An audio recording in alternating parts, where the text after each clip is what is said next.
Today you're going to apply the rational root theorem and use Descartes' rule of signs on polynomial functions. So remember, what we can do is we can take the factors of the numbers, meaning a sub n, which is your leading coefficient, and the constant a sub 0 or a naught, and this is our polynomial written in standard form, as we've seen several times in this unit. It can help you factor the polynomial and solve the equation p of x equals 0, meaning finding the zeros or the x-intercepts or the roots. So if we look at rational root theorem, notice we have our polynomial with integer coefficients. There are a limited number of possible roots for p of x equals 0. Integer roots must be factors of the constant a naught, and rational roots must have a reduced form of p over q, where p is the integer factor of a naught and q is an integer factor of a sub n, meaning your leading coefficient. So if we look at our sample example here, notice we're going to take the factors of the constant 6, which are numbers 1, 2, 3, 6, and we can have a positive or a negative, divided by the factors of the leading coefficient, which in this case it's just a 1x cubed, so we just divide by plus minus 1. And notice we have all of these potential possible zeros. So let's look at an example. So in our example, it says find all possible rational roots of this polynomial. So the first thing I would do is I would identify constant, and I would identify the leading coefficient. Okay, and we're going to do the factors of the constant over the factors of the leading coefficient. Okay, so factors of 5. We have plus minus 1 and plus minus 5. Divided by the factors of our leading coefficient. We'll have 1 and 2. Those are the only numbers that go into 2. And then what you will also have to do is you will have to write out all of those factors. So for example, 1 over 1, that's just 1. 1 over 2, that's 1 over 2. 5 over 1, that's 5. And 5 over 2, that's 5 over 2. And guess what? That's your answer. You're done. So if we look at our next example, we're going to find all rational roots of that same polynomial. Okay, so look at our steps. The first thing we're going to do is we're going to find our possible zeros, which we actually did already, right? We did that in the last example. Let me zoom in a little. We found our possible zeros in the last example to be plus minus 1, plus minus 1/2, plus minus 5, and plus minus 5 over 2. Okay, so next thing it says, we're going to test possible zeros until we find one. Meaning we're going to substitute whatever potential zero we want to use into the original equation to see if it equals 0. So for example, we can just use the first 0 in our list, which was 1. So if we find f of 1, right, and I plug 1 in for each of these x's and simplify, do we end up with a 0?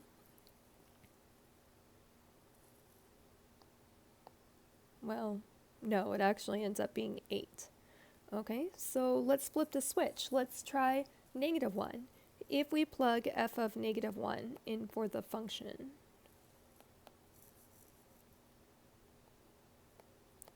do we get 0? Okay, so what that means is we're taking a negative 1 and putting it in place of all these x's and simplifying. And the answer to that is yes, it actually ends up being 0. If we look at our next step, it says we're going to use synthetic division. So in step 3, because f of negative 1 equaled to 0, we're going to do some synthetic division. So because we're not missing any placeholders, notice we have a 2, a negative 1, a 2, and a 5. We're going to do our synthetic division, drop down the 2, 2 times negative 1 is negative 2, negative 1 plus negative 2 is negative 3, negative 3 times negative 1 is 3, 2 plus 3 is 5, and negative 5. And remember, for this to work, I do not want a remainder. Okay, so what we can do is we can write it in factored form. That's our next step. Okay, so our factored form, if we divided by a negative 1, I'm thinking in my mind, hold on, let me move over just a smidge. I'm thinking in my mind here, if x equals negative 1, then its factored form is x plus 1 equals 0. Okay, so I know we're going to have x plus 1. Now, if I had an x cubed and I divided by an x to the first, that too is a 2x squared. Ugh, my handwriting is horrible.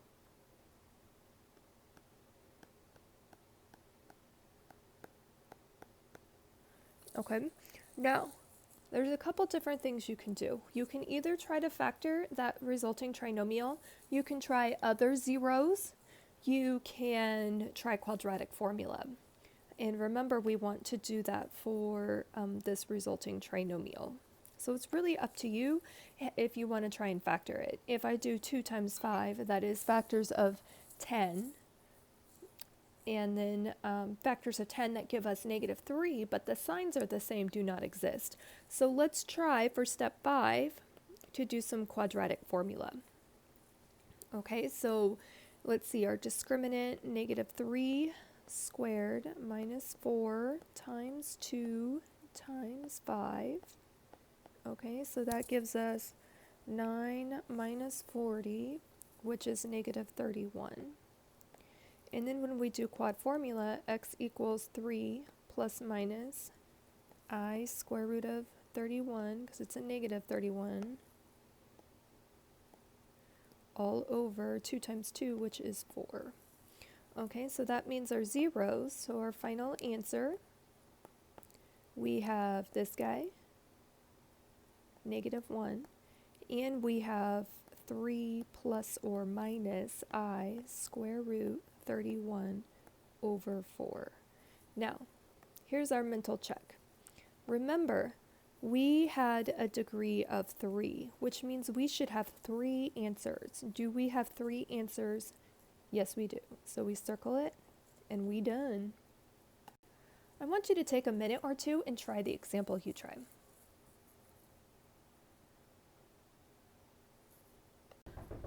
So hopefully for this example, you found your possible zeros to be plus minus 1, plus minus 2, plus minus 4, plus minus 8, plus minus 1/3, plus minus 2/3, plus minus 4/3, and plus minus 8/3. And the zero that ends up working in step 2 is 2/3. You're going to do synthetic division, and the resulting trinomial is 3x squared plus 9x plus 12. When you use quadratic formula, you do get a final answer of negative 3 plus or minus I square root 7 all over 2. So your final answer, your 3 zeros, are 2/3, negative 3 plus minus I square root 7 over 2. Let's look at another example. Notice we're going to find the rational zeros of another cubic polynomial. So we're just going to follow the same exact steps that we followed previously. So notice the first thing we're going to do is we're going to list out our possible zeros.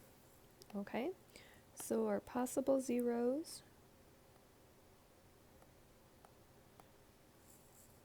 the factors of the constant are 6, so you would want plus minus 1, plus minus 2, plus minus 3, and plus minus 6, and the leading coefficient is plus minus 1 and plus minus 2 for the factors of 2. And remember, when you divide everything through, you will get plus minus 1, plus minus 2, plus minus 3, plus minus 6, plus minus 1 over 2, plus minus 2 over 2 is 1, which we already have stated, and plus minus 3 over 2. So remember, the next step is we're going to test possible zeros until we find one. Say, for example, we wanted to try to do, I don't know, 1, because that's the first one we wrote down. Okay, so f of 1, when I replace the x's with a 1 and simplify, does it give us 0? It actually gives us negative 10.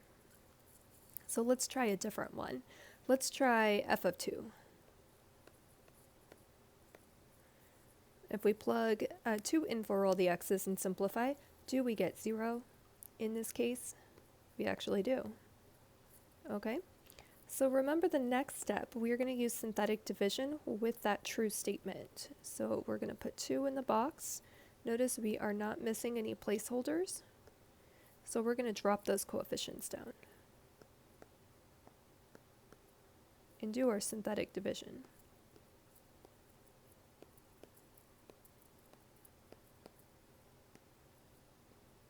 And remember, we do not want to get a remainder because then it's not really a 0.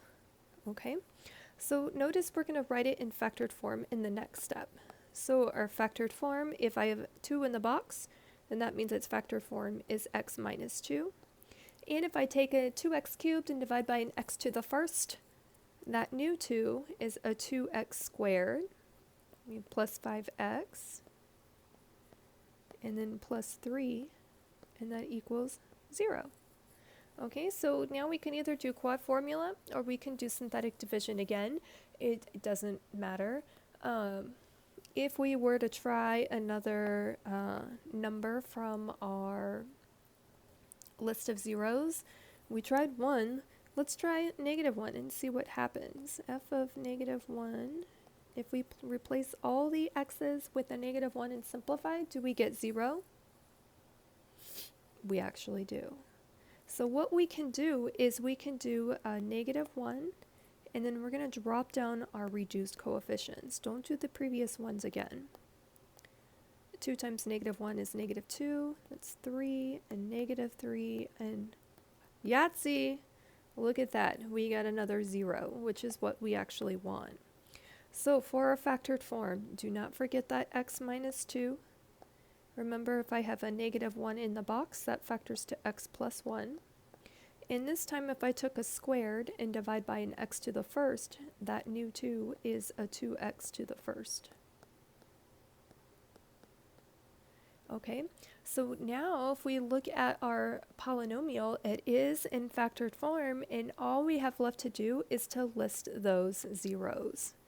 So for our zeros, we have 2, -1, and if I do 2x plus 3 equal to 0 and solve, it ends up being -3 over 2. And guess what else? Look, we have a degree of 3, right? And we have 3 answers, so we are all good. Guess what? You have one to try. Try it. So hopefully for this problem, you found your possible zeros to be plus minus 1, plus minus 2, plus minus 3, plus minus 5, plus minus 6, plus minus 10, plus minus 15, or plus minus 30. And when you test zeros, you do actually find that 2 works. Now, if you had started with 5 or -3, it doesn't make a difference. You will get the same final 3 answers in the end. And x squared minus 2x minus 15 does factor to x minus 5 and x plus 3. So therefore, our zeros are 2, 5, and -3. Remember our check. We have 3 solutions, and we have a degree of 3, so we are all good. So next thing, conjugate root theorem. Okay, so if we have a polynomial with rational coefficients, then irrational roots when I replace the y with a 0, or x-intercepts, that have the form a plus square root b, they occur in conjugate pairs. Okay, so this means if a plus square root b is an irrational root with a and b rational, then a minus the square root of b is also a root. Okay, it's similar to when we did the i's. Notice if we have real coefficients and we have complex roots, they come in pairs as well. So that means if a plus bi is a complex root that we know of, then a minus bi is also a root.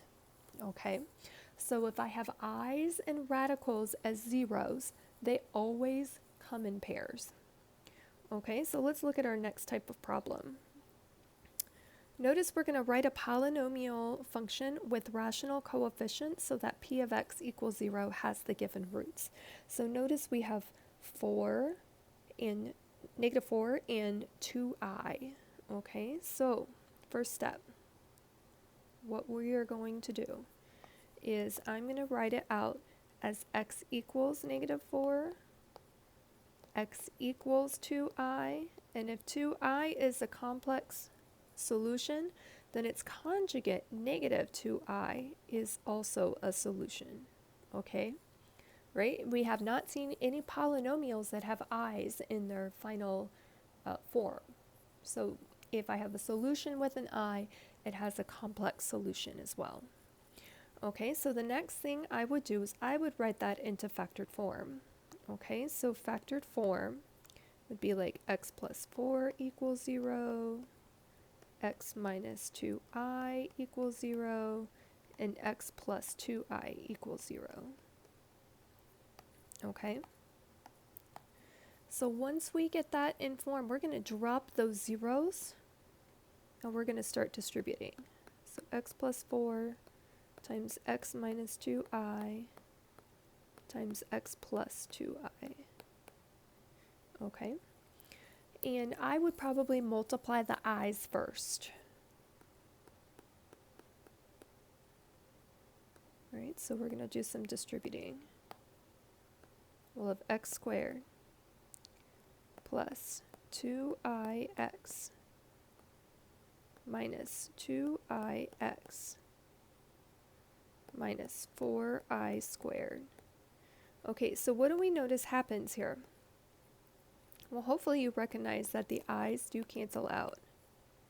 Okay, so the 2ix's cancel out, and then remember, what does I squared equal? Okay, so remember we're saying -4 times -1, because I squared is -1. So we'll have x squared plus 4. And guess what we're going to do again? We're going to distribute again. X times x squared is x to the third.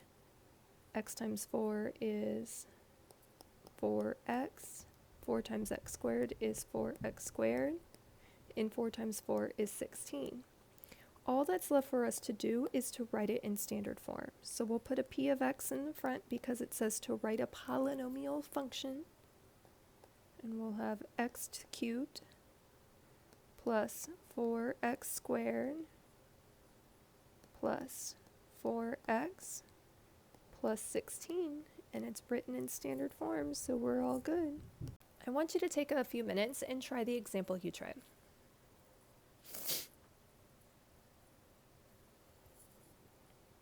Hopefully you found your function to be p of x equals x to the fourth plus 32x squared minus 144.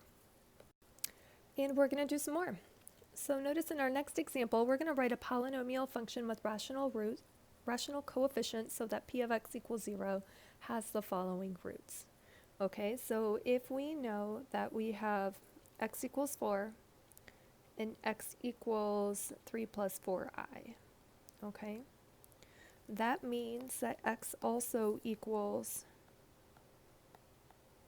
3 minus 4i because those i's always come in pairs. So we're going to follow the same exact steps that we did before. I'm going to write it in the appropriate form first. Okay, so we're going to say x minus 4 equals 0, x minus 3 minus 4i equals 0, and x minus 3 plus 4i equals 0. And remember, the next step, I'm going to drop off those equal zeros and write it as factored form. Okay, so we'll have x minus 4. We'll have x minus 3 minus 4i, and x minus 3 plus 4i. And now we're going to distribute. I would probably choose to distribute the stuff with i's because I know if I do it right, the i's cancel out. So we're going to keep that x minus 4. We'll have x squared minus 3x plus 4ix minus 3x plus 9 minus 12i minus 4ix plus 12I plus 16I squared. Okay, and before we distribute again, I would simplify.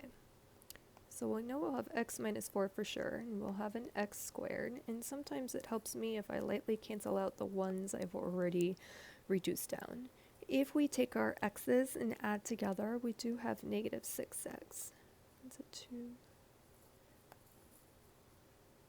Okay, notice the 4ix's cancel out, and the 12i's cancel out. Now, remember what I squared equals? It's like 16 times negative 1. So negative 16 plus 9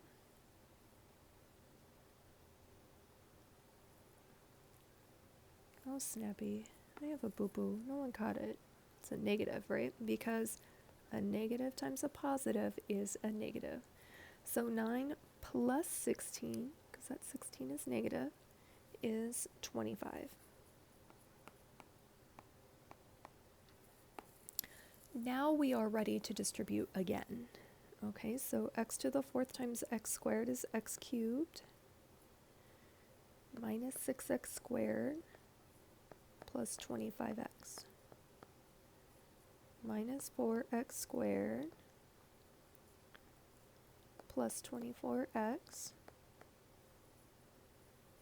minus 100. Okay, so all that's left for us to do is to write it in standard form and circle it. X cubed minus 10x squared plus 49x minus 100.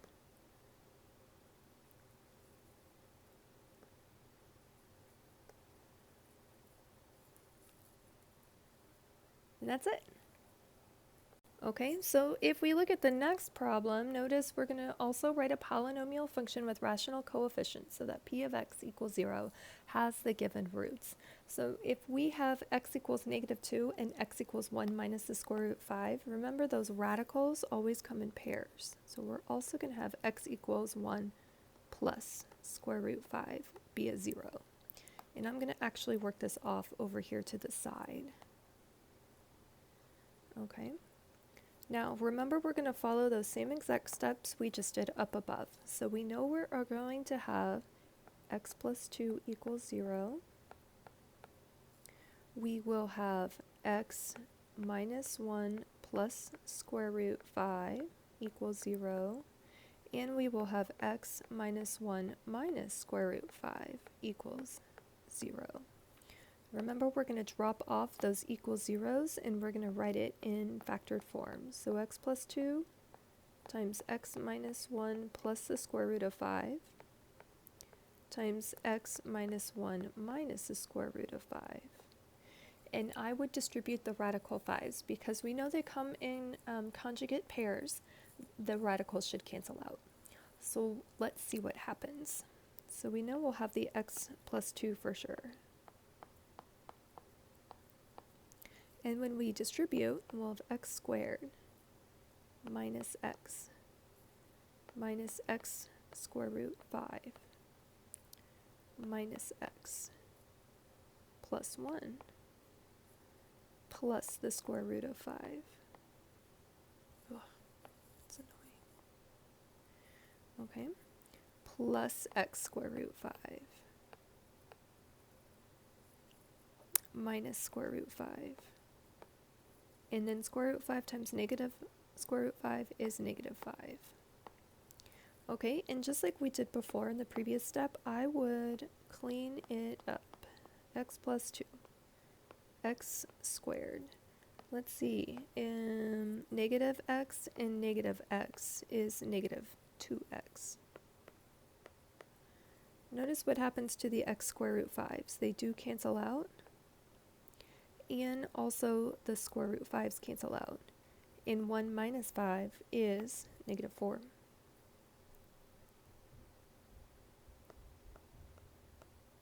Okay, so now we're ready to distribute again. So x times x squared is x cubed minus 2x squared minus 4x plus 2x squared minus 4x minus 8. And then all that's left for us to do is to write it in standard form and put a p of x in front of it. P of x equals x cubed. 2x squareds cancel out. Yahtzee. Minus 8x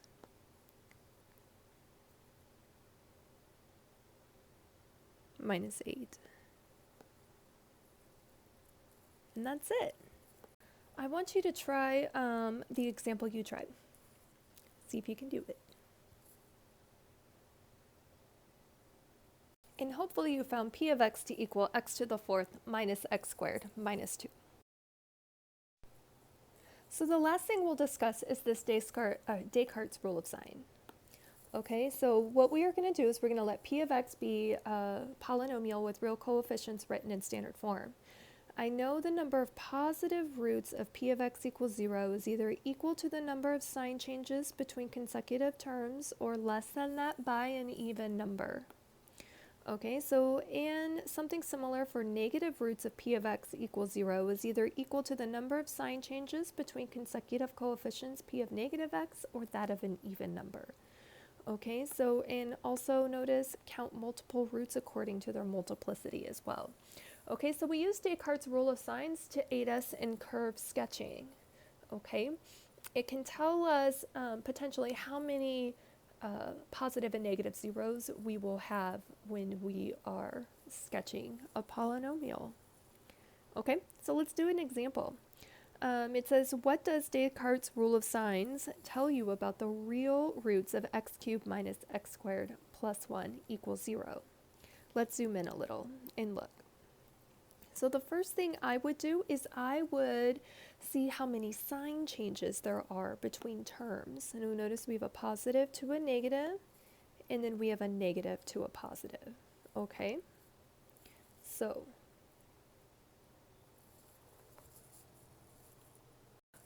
what this means that because we have two sign changes from positive to negative or negative to positive, there are 2 or 0 positive zeros. Okay, because our Descartes' rule of sign says is either equal to the number of sign changes between consecutive terms or less than that by an even number. So 2 minus 0 is 0. Okay, so now we have to find the negative ones. In order for us to find the negative zeros, notice it says p of negative x. So we have to find p of negative x.